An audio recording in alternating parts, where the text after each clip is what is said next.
Gelin damından atlayamadım, Murat gelin damından atlayamadım.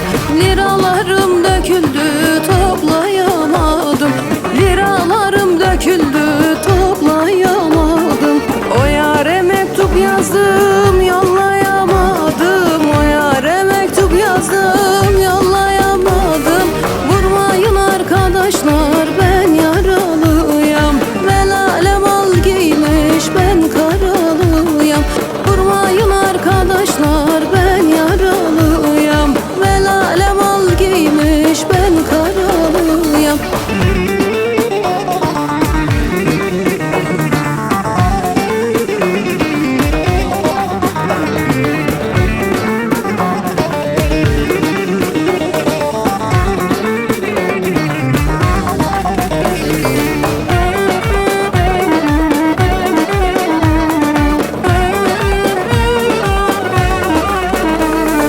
Mardin kapısından indim aşağı, Mardin kapısından indim aşağı.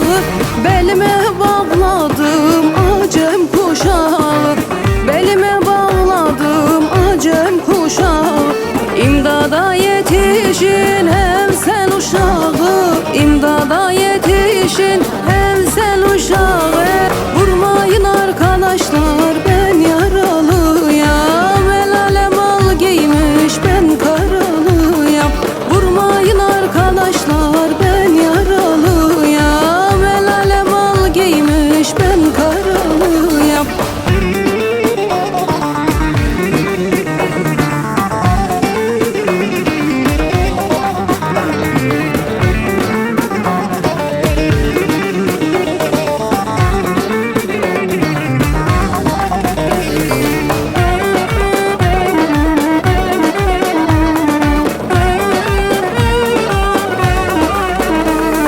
Mardin kapısında vurdular beni, Mardin kapısında vurdular beni. Ersel bahçesine attılar beni, Ersel bahçesine attılar beni. Gözüm kapanmadan görseydim seni, gözüm kapanmadan